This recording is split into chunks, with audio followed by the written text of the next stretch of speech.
as we were studying about crystalline solid, molecular solid, ionic solid के बारे में हम पढ़ चुके थे, बीच में रह गया था। तो मेटेलिक सॉलिड और कोवेलेंट सॉलिड हम आज पढ़ेंगे। मेटेलिक सॉलिड में क्या होता है कि जो पॉजिटिव चार्ज होते हैं वो डिस्पर्स होते हैं in the delocalised electron. Positive charge are dispersed in a sea of delocalized electron like this। तो ये जो पॉजिटिव चार्ज है इसे हम कर्नेल्स भी बोलते हैं, ये जो इतना हिस्सा है इसे हम कर्नेल भी बोलते हैं। तो इस तरह की स्ट्रक्चर होती है, इसकी भी हमें फिज़िकल प्रॉपर्टीज़ पढ़नी होती है। तो जो फिज़िकल प्रॉपर्टीज़ है उसमें आप सबको पता है कि जितने मेटेलिक सॉलिड्स होते हैं वो ज़्यादातर हार्ड होते हैं। एक्सेप्शन है, कुछ सॉफ्ट भी होते हैं, जैसे आपको पता है सोडियम है सॉफ्ट होता है, पोटेशियम है सॉफ्ट होता है ना। ऐसे ही ये गुड कंडक्टर होते हैं। गुड कंडक्टर यानी जो conductor are the substance which can allow to pass the current and heat through them, है ना, उन्हें हम कंडक्टर कहते हैं। तो कंडक्टर अपने अंदर जो मेटालिक सॉलिड्स होते हैं वो कंडक्टर की तरह एक्ट करते हैं, ठीक है। थर्ड, ये लस्ट्रस प्रॉपर्टी शो करते हैं। When we cut the surface then the surface will shine. And ये मैलिएबल एंड डक्टिलिटी, दोनों प्रॉपर्टीज शो करते हैं। Malleable and ductility, when we beat with the hammer then they will convert into a thin sheet is known as malleability, and when we beat with the hammer they will convert into a thin wire is known as ductility. On the basis of these properties हम copper के wire बना पाते हैं, है ना। Aluminium की sheets होती हैं, फूड रैपिंग में काम आती हैं, तो क्योंकि वो मैलिएबिलिटी शो करती है ना, डक्टिलिटी शो करती हैं। तो जो मेटेलिक सॉलिड्स होते हैं उनकी वही प्रॉपर्टीज़ हैं जो आपने मेटल नॉन मेटल में कभी मेटल के बारे में पढ़ी है। इसके एग्जांपल जैसे आप निकल दे सकते हो, कॉपर दे सकते हो, या एलॉयज़ भी इसके अंदर आ जाती हैं, ठीक है। उसके बाद आपका आता है कोवेलेंट सॉलिड।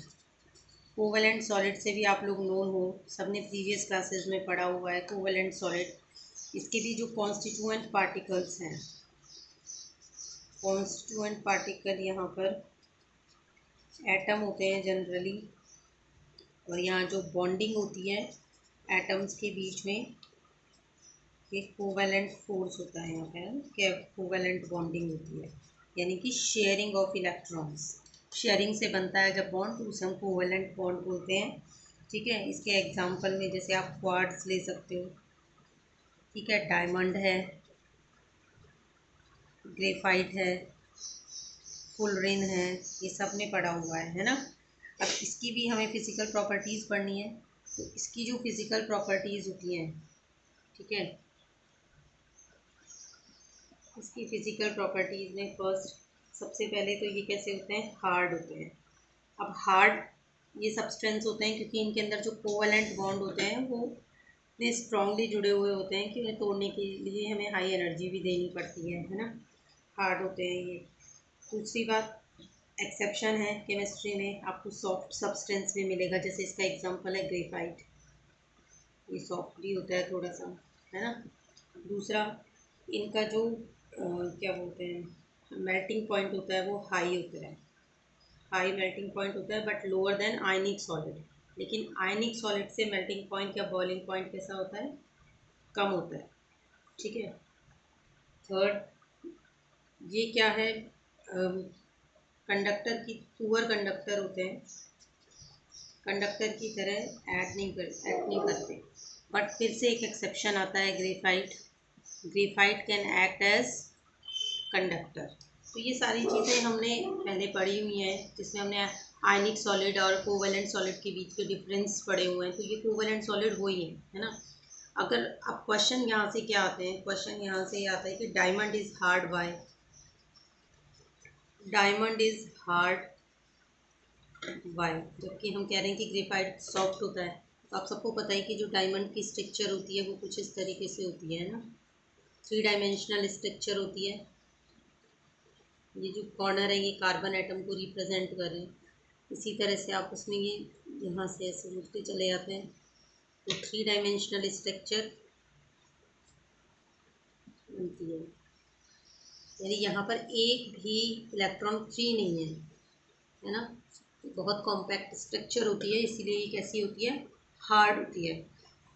अब अगर ग्रेफाइट सॉफ्ट होती है, क्योंकि ग्रेफाइट की जो स्ट्रक्चर होती है, स्ट्रक्चर में ही इसके सारे आंसर है ना। ग्रेफाइट की स्ट्रक्चर अगर आप बनाएंगे तो आपको ऐसे मिलेगी ग्रेफाइट की स्ट्रक्चर लेयर। इसकी 3 डायमेंशनल स्ट्रक्चर नहीं होती, 2 डायमेंशनल होती है। एक इलेक्ट्रॉन इसका फ्री है। देखो अगर ये सेंटर वाला कार्बन एटम है तो एक तो इसने यहाँ बॉन्ड बनाया, एक यहाँ बनाया, एक यहाँ बनाया, एक, क्योंकि कार्बन मैक्सिमम 4 बॉन्ड बना सकता है, तो एक अभी भी फ्री रह गया। तो एक इलेक्ट्रॉन यहाँ पर अभी भी फ्री है। ऐसी ही एक और दूसरी लेयर यहाँ नीचे होगी।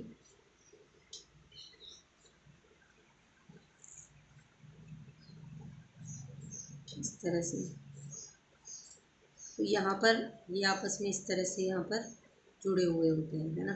तो इस तरह से यहाँ पर क्या मिलती है, इसकी लेयर्ड स्ट्रक्चर मिलती है। एक लेयर ये हो गई, एक लेयर ये हो गई, एक इलेक्ट्रॉन फ्री होता है। तो लेयर्ड स्ट्रक्चर होने की वजह से ये थोड़ा सा क्या होता है, सॉफ्ट होता है। बीच में यहाँ पर देखो कितना गैप है, क्योंकि डायमंड की स्ट्रक्चर 3 डायमेंशनल होती है, कॉम्पैक्ट होती है, इसलिए वो हार्ड होता है। इसी तरह से एक क्वेश्चन यहाँ से आता है कि ग्रेफाइट जो है इज़ यूज्ड एज लुब्रिकेंट। तो वो भी इसके स्ट्रक्चर में ही इसका आंसर है कि इसकी लेयर्ड स्ट्रक्चर होती है, तो इस वजह से स्लिपरी होता है। ये लेयर्स एक दूसरे के ऊपर स्लिप कर जाती है, तो इसलिए एज अ लुब्रिकेंट भी आप यूज़ कर सकते हो। इसके अलावा पेंसिल्स के अंदर भी आप इसे यूज़ करते हो, लिखते हैं हम लोग, तो कॉपी पर आप लिख पाते हो उसकी वजह से, ठीक है। और graphite act as conductor but diamond is not. Why, तो इसका भी आंसर, क्योंकि यहाँ डायमंड में एक भी कार्बन के पास एक भी वैलेंसी फ्री नहीं है। There is no free valency to flow the current और heat, but in case of graphite there is a free electron. Only 3 electrons are bonded with a covalent bond, but the another fourth one is free to flow the current and heat. That's why graphite act as conductor, but diamond is not act as conductor. तो ये आपका crystalline solid का classification था, ख़त्म हो गया। अभी हम नेक्स्ट स्टार्ट करते हैं।